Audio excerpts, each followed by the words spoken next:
Officers, आज के lecture में हम लोग बात करने वाले हैं जो इस तरह के क्वेश्चंस होते हैं ना, स्टेटमेंट और एक्सप्लेनेशन वाले। इस तरह के क्वेश्चन को कैसे सॉल्व करना है।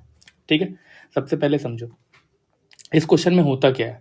आप देखोगे कि जो स्टेटमेंट एंड एक्सप्लेनेशन वाले क्वेश्चंस होते हैं ये बहुत इजी क्वेश्चन होते हैं और बेसिकली लॉजिकल क्वेश्चंस आते हैं यहाँ पे।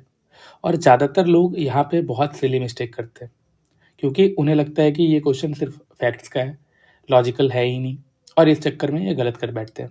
क्या होता है ना कि ज़्यादातर एस्पिरेंट क्या करते हैं, सिर्फ और सिर्फ फैक्ट पे ध्यान देते हैं।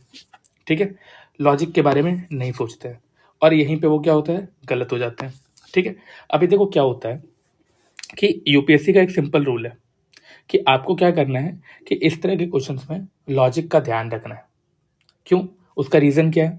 देखो सबसे पहले ना जो स्टेटमेंट वाले क्वेश्चन होते हैं, ठीक है, जैसे हम लोग यहाँ पे देख पा रहे हैं ये 2024 का क्वेश्चन है। ठीक है, यहाँ पे देखो दो स्टेटमेंट दिए गए, ठीक है, एंड इसके बेसिस पे यहाँ पे ऑप्शंस दिए गए।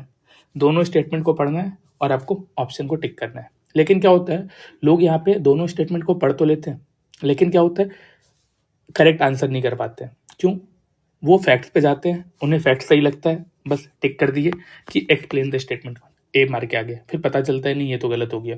क्यों गलत हो गया, क्योंकि हमने लॉजिक यहाँ पे अप्लाई ही नहीं किया। अब देखो लॉजिक क्या है।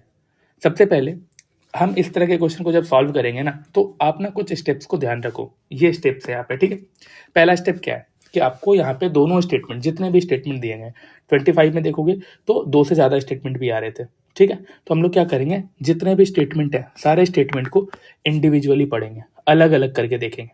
ठीक है, और उसके बाद क्या करेंगे, हम ये डिसाइड करेंगे कि which statement is factually correct and incorrect. अभी तीनों स्टेटमेंट पढ़ा हमने, हम तीनों स्टेटमेंट